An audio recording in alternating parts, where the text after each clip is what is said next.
Hello, good morning, જય સ્વામિનારાયણ, જય શ્રી કૃષ્ણ. કેમ છો બધા? સ્વાગત છે તમારું અમારા બ્લોગમાં. તો જો 1 વાગી ગયો છે આજે અને સન્ડે છે તો થોડો રેસ્ટ હોય અને પાછું કાલે રાત્રે અમે લોકો સાંજે બર્થડે પાર્ટીમાં ગયા હતા તો રાત્રે 1 વાગ્યા હતા. આને સૂતા સૂતા 1:30 વાગી ગયો તો ઘરનું થોડું કામ કર્યું.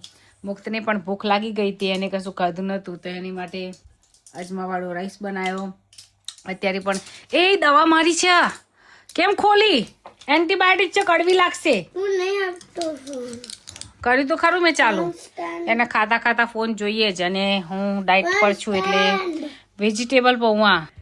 તો વેજીટેબલ પૌવા બનાવ્યા છે. એમાં પીનટ્સ, ગાજર, વટાણા, સ્વીટ કોર્ન, બટાકો, ડુંગળી, ટમેટું, ધાણા બધું નાખીને બનાવ્યા છે. શુગર નહીં નાખી એટલે શુગર બિલકુલ બંધ કરી દીધી છે. વીકમાં 1 જ વાર શુગર લેવાની. એ શુગર પણ મને આવે છે એટલે શુગર બહુ નથી ખાવાની, એટલે શુગર વગર ચાલે. અમે મને મીઠું મતલબ ગળ્યું ખાવાની બહુ જ ટેવ છે, મને ભાવે પણ બહુ છે, પણ કંટ્રોલ થાય ત્યાં સુધી કરીએ. એટલે આજથી પ્રોપર સ્વીટ બંધ કરી દીધું. કાલ નાઇટમાં ખાઈ લીધું હતું 1 પીસ કેકનો, પછી ગળ્યું કશું નથી ખાધું. એટલે હવે બિલકુલ ગળ્યું બંધ. વીકમાં 1 વાર ક્યારેક થોડું ખાવાનું, વધારે નહીં. એક્સરસાઇઝ કમ્પ્લીટ ચાલુ કરી દીધી છે. અડધો કલાકથી ઉપર એક્સરસાઇઝ એવરીડે કરવાની. 1 વાર દિવસમાં 1 વાર તો કરવાની જ અને 8,000થી 10,000 સ્ટેપ રોજે ચાલવાનું. પણ હમણાં તો મારું ચાલવાનું ઓછું થઈ ગયું છે કારણ કે છોકરાને વેકેશન પડી ગયું ને એટલે મારાથી જવાતું નથી ચાલવા. તો ઘરેથી સાંજે જમીને ચાલવા જઈએ ને ઘરમાં જેટલું ચાલાય એટલું 5,000 સ્ટેપ તો એમ બી થઈ જાય છે, એટલે એટલું ચાલી લઈએ છીએ. તો ચાલો મિત્રો જમવા, અમે જમી લઈએ પછી પાછા આપણે મળીએ. તો જો આજનું વેધર સરસ છે, ગરમી છે અત્યારે તો ફૂલ ગરમી છે. સામે પ્લેન જાય છે અને હું જમી લીધું છે, મતલબ નાસ્તો કરી લીધો છે અને 10 મિનિટ જેટલું થોડું વોક કરીશ કે ખાધેલું પચી જાય અને સારું રહે બોડીને. કે વોક કરવું સારું છે. અને ગરમી છે એટલે થોડું થોડું કરીશું. 10 મિનિટ કરીશ, આમ તો 15-20 મિનિટ કરો તો સારું કહેવાય. દિવસનું તમારે 30 મિનિટ 25-30 મિનિટ ચાલવું જોઈએ એવરી ડે સ્પીડમાં. અત્યારે તો જમી છું એટલે હળવે હળવે ચાલું છું. શું થયું? હા, જો આ નાટક મારું આવ્યું બહાર. શું થયું? હે, શું થયું? વાગ્યું? શું વાગ્યું? બ્રેક. તો ચંપલ પહેરીને બહાર નીકળ ને. બેન્ડેજ. બેન્ડેડ અંદર છે, હમણાં લગાઈ આલી સાઈડ. હા, તો હું ચાલુ છું ને મારી પાછળ બહાર આયા જાય કરે છે. તો ચાલો વોક કરી લઈએ પછી આપણે મળીએ પાછા. આજે શું બનાવવું છે એ પણ હજુ નક્કી નથી. એમ થાય કંઈક નવું બનાવું, પણ હું તો નહીં ખાઉં નવું, હું નોર્મલ ખોરાક જ લઈશ. દવાઓ પણ ચાલે છે. કાલે ખાઈ લીધું મેં. કાલે પાર્ટીમાં ગયા ત્યારે બહુ સરસ ટેસ્ટી જમવાનું હતું તો ખાઈ લીધું. માપનું જ ખાધું હતું, દબાઈ નહીં ખાધું. પછી હેરાન થઈ જવાય, બહુ ઓવર ખાઈ લઈએ ને તો, એટલે થોડું જ ખાધું હતું પણ મજાથી ખાઈ લીધું. હા, બેન્ડેડ આવીને આપો, હું વોક કરું છું. એવલિન પણ આવી ગઈ છે વોક કરવા. એ રૂક જા ઇત્તે ચાલ. ચાલો પાછા ચાલો. એ આવી છે વોક કરવા, જો દોડા છે ટીટર. તઈ નહીં નો આ બાજુ ચલો. હે પપલો, શું કરે છે? એવલિન ઓ આવી શું કરે છે? જો તુલસી પણ આમ વધે છે. તને થપ્પડ પડવાની છે. તારા એલાર્મ વાગ્યું, બંધ કર.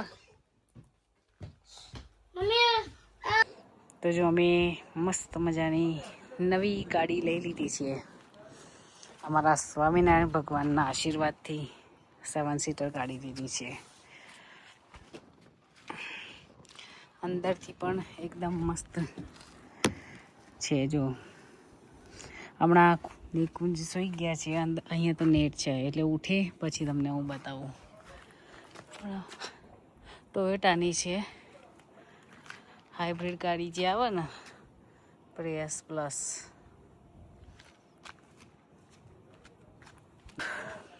આખી મસ્ત. તમારું ઘર ચંપલા પડે છે બધાના. હવે આજે હું કંઈક સરસ મજાનું નવી રેસીપી બનાવું છું, જો કે બનતી જ હોય બધાના ઘરે. શું બનાવું છું એ કોમેન્ટ કરજો. હરી મારો જો બધું રેડી છે. ગાઈસ તમે જેકફ્રૂટ ખાધું હોય ને તો કોમેન્ટ કરજો કેવો ટેસ્ટ આવે. તે ખાધું છે? નહીં ખાધું? કેવું હોય બધાય? જેકફ્રૂટ છે. હા હા, ફણસ કહેવાય. જેકફ્રૂટ એટલે ઇંગ્લિશમાં જેકફ્રૂટ કહેવાય અને એને ગુજરાતીમાં ફણસ કહેવાય. ફણસ કોને ખાધું છે નહીં? કેવો ટેસ્ટ લાગે એનું બધું બહુ બને. હરી ખબર છે તારક મહેતામાં આખો એપિસોડ હતો ફણસનો. બહુ બધા ફણસ આવ્યા હતા, બધાને ખવડાવી દીધું. પૂરી ને ફણસની બિરયાની ને ફણસનો શીરો બધું બહુ બનાવ્યું હતું. તો ચાલો હવે ફટાફટ બનાવવા માંડીએ. શું બનાવીએ છીએ આગળ વિડીયોમાં જોતા રહેજો, તમને ખબર પડી જશે. તો આજે સરસ મજાના ક્રિસ્પી સમોસા બનાવ્યા છે. ધાણાની ચટણી છે ને સાથે આમલીની ચટણી છે. ઢાંકી દઈએ. મેં થોડું ખાધું છે, વધારે નહીં. 2 સમોસા ખાધા ખાલી. હરી હવે જમી લીધું છે. નિકુંજે પણ જમી લીધું છે. આજે ઠંડક થઈ ગઈ છે જો, નહીં નિકુંજ? આજે પાછી ઠંડક પણ થઈ ગઈ છે અને અમે જઈશું અત્યારે વોક કરવા. અને અમારી અમે ન્યૂ કાર લીધી છે. તો કાલે આમ તો અમારી જૂની ત્યાં પડી છે સામે એ રહી, અને આ નવી છે એ વેચવાની છે. કોઈને લેવી હોય તો કહેજો. અહીંયા આગળ લંડનમાં રહેતા હોય ને કોઈને લેવી હોય તો કહેજો. અને અમારે જો બિલાડી મોટી છે ને, ખોલકા જેવી હેલ્ધી બિલાડી. જો ઘરે આવી આજે બિલાડી. અત્યારે જો 8 વાગ્યા છે પણ હજુ પણ તડકો છે અમારે. હા જો સરસ ગાડી છે. અમે વોક કરીએ, હવે ઘરે જઈએ છીએ ચાલતા ચાલતા. પાછળથી પણ મસ્ત ગાડી છે. હા નહીં દેખાડે. જો ચિલ્ડ વેધર થઈ ગયો. હવે સાંજ પડી ને એટલે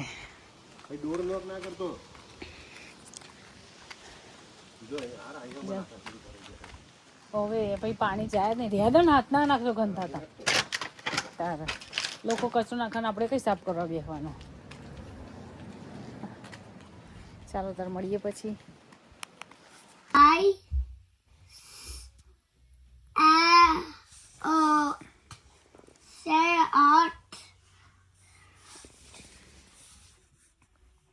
મુક્ત વાંચવા બેઠો છે જો મારો. મુક્ત એવરીડે જાતે થોડુંક કંઈકનું કંઈક લખ્યા કરે, કંઈક દોર્યા કરે ને કંઈક વાંચ્યા કરે. આટલું કરતો હોય છે. અને અમારા હરી જલસા કરે. જલસા કરે ભાઈ, જલસા કરો. જયંતીલાલ જલસા કરો. હે ને? હે મુકા? આજે હું શું શું કરી? First I meet the foxtail, and first meet the owl, okay and first meet the snake, okay. and first meet the garfila. ગફીલો. યે. ગાઈસ અમે પિક્ચર જોવાના છે. બોર્ડર 2 કદાચ ને કણ બીજી એક જુદી પિક્ચર જોવાના પીસી માં. હજુ અમારા ભગવાનને લગાવવાનો ટાઈમ નથી મળ્યો. લગાવવાના છે પણ કંઈ સેટ જ નહીં થતું. આ બીજ પર લગાવવાના છે પણ હવે જોઈએ છે ક્યારે એનું મુહૂર્ત. શું કેમનું લગાવવાનું? અહીંયા આગળ વોલમાં સ્ક્રૂ નાખવાનું. અને પછી લગાવવાનું. જો તાર પપ્પાને કહેવાનું છે મને લોટે ઉતાર દેજો, કાલે લોટ જોઈશે મારે રોટલીનો. અમે સામે છે ને સ્ટોકમાં લોટ લાવીને મૂકી દઈએ. ક્યારેક ટાઈમ ના હોય ને ત્યારે ચાલી જાય આપણે લોટ. એટલે મુક્ત માટે સરસ અમે ટેકલસ મંગાવી છે. શું વોટ ઇઝ ધીસ? લઈ મૂકો. કાઢ બહાર કાઢ. બહાર કાઢજે. સરસ મજાનું પેક લંચ મંગાવ્યું છે માઇનક્રાફ્ટનું. જો છોકરાને સ્પાઈડરમેન, માઇનક્રાફ્ટ આવું બધું બહુ ગમે. ફોક્સ શું છે ફોક્સનું મુખ? Freddy the Fox. એવું? Papa Pig must have Freddy the Fox. એવું? Freddy. ઓકે, તો ચાલો અમે Mummy, what it means? મને નહીં ખબર બેટા, તે શું લખી તાર અક્ષર તો મને ના સમજ પડે. What is મારી બેન બતાય. It's so hard to read. એને ભાઈ જોડે Fox. વંચાવે છે. I. ચાલો તો મળીએ કાલે નવા બ્લોગ સાથે. બ્લોગ કેવા લાગે છે થોડા થોડા અંતરે બનતા રહે છે મારા બ્લોગ, એટલે સપોર્ટ કરતા રહેજો ફૂલ મને. અને જ્યારે સેટ થઈ જશે ત્યારે એવરી ડે બ્લોગ બનશે મારા, તો આવું ને આવું સપોર્ટ કરતા રહેજો. જય સ્વામિનારાયણ, જય Shri Krishna, by everyone, thank you.